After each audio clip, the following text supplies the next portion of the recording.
गंग गणपते नमः। आप सभी का आपके अपने चैनल पर बहुत बहुत स्वागत है। हम सभी पर ईश्वर की कृपा सदा बनी रहे। आज इस वीडियो में हम रविवार व्रत कथा सुनेंगे। आदिदेव नमस्तुभ्यं प्रसीद मम भास्कर, दिवाकर नमस्तुभ्यं प्रभाकर नमोस्तुते। ओम सूर्यदेवाय नमः। ओम आदित्याय नमः। प्राचीन काल की बात है, एक नगर में एक बुढ़िया रहती थी। वह हर रविवार को सूर्योदय से पहले उठकर स्नान आदि करके घर के आंगन को गाय के गोबर से लीप कर स्वच्छ करती थी। उसके बाद वह सूर्य देव को अर्घ्य देकर पूजा अर्चना करती थी और फिर भोजन तैयार कर सूर्य भगवान को भोग लगाकर स्वयं भोजन करती थी।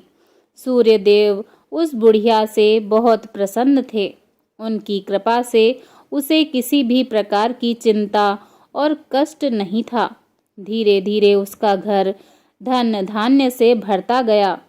उस बुढ़िया को खुश देखकर उसकी पड़ोसन उससे जलने लगी। बुढ़िया के पास गाय नहीं थी, इसीलिए रविवार को घर लीपने के लिए वह पड़ोसन के आंगन में बंधी गाय का गोबर लाती थी। पड़ोसन ने ईर्ष्या में आकर अपनी गाय को घर के भीतर बांध लिया, जिस कारण बुढ़िया को रविवार को गोबर नहीं मिला और बुढ़िया अपना आंगन नहीं लीप सकी। आंगन न लीपने के कारण उसने न भोजन बनाया, न ही सूर्यदेव को भोग लगाया और स्वयं भी भोजन नहीं किया। फिर सूर्यास्त के बाद भूखी प्यासी ही सो गई। इस प्रकार उसने निराहार व्रत किया। भगवान सूर्यदेव यह सब कुछ देख रहे थे। बुढ़िया की भक्ति से प्रसन्न होकर उसी रात भगवान सूर्यदेव ने उसे सपने में दर्शन दिए और इच्छा पूर्ण करने वाली गाय देने का वरदान दिया। अगले दिन वह जब सोकर उठी तो उसने देखा कि उसके आंगन में एक सुंदर गाय और एक बछड़ा बंधा था। बुढ़िया गाय को देखकर हैरान रह गई। उसने गाय को चारा खिलाया। वहीं यह सब देखकर उसकी पड़ोसन और अधिक जलने लगी। उसे और अधिक ईर्ष्या होने लगी। जैसे ही गाय ने सोने का गोबर किया तो पड़ोसन की आंखें फटी की फटी रह गईं। फिर उसने तुरंत सोने का गोबर उठाया और अपने घर ले आई और अपनी गाय का गोबर वहां रखाई। कई दिनों तक बुढ़िया को सोने के गोबर के बारे में कुछ पता ही नहीं चला। ऐसे में बुढ़िया पहले की तरह सूर्यदेव का व्रत करती रही और कथा सुनती रही। पड़ोसन की चालाकी देखकर एक दिन भगवान सूर्यदेव जी ने तेज आंधी चला दी, जिससे बुढ़िया ने अपनी गाय को अंदर बांध दिया। अगले दिन जब बुढ़िया उठी तो उसने सोने का गोबर देखा। तब उसे बहुत आश्चर्य हुआ।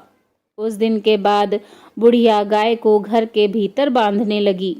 सोने के गोबर से बुढ़िया कुछ ही दिन में बहुत धनी हो गई।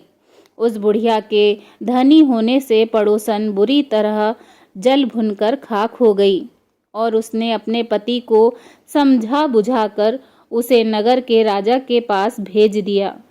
सुंदर गाय को देखकर राजा बहुत खुश हुआ। सुबह जब राजा ने सोने का गोबर देखा तो उसके आश्चर्य का ठिकाना न रहा। उधर सूर्य भगवान को भूखी प्यासी बुढ़िया को इस तरह प्रार्थना करते देख उस पर बहुत करुणा आई। उसी रात भगवान सूर्यदेव ने राजा को स्वप्न में कहा, राजन, बुढ़िया की गाय व बछड़ा उसे तुरंत लौटा दो, नहीं तो तुम पर विपत्तियों का पहाड़ टूट पड़ेगा, तुम्हारा महल नष्ट हो जाएगा। सूर्य भगवान के स्वप्न से बुरी तरह भयभीत राजा ने प्रातः उठते ही गाय और बछड़ा बुढ़िया को लौटा दिया। राजा ने बहुत सा धन देकर बुढ़िया से अपनी गलती के लिए क्षमा मांगी। राजा ने पड़ोसन और उसके पति को उसकी इस दुष्टता के लिए दंड दिया। फिर राजा ने पूरे राज्य में घोषणा कराई कि सभी स्त्री पुरुष रविवार का व्रत किया करें। रविवार का व्रत करने से सभी लोगों के घर धन्य धान्य से भर गए। राज्य में चारों ओर खुशहाली छा गई। बोलिए भगवान सूर्य देव की जय।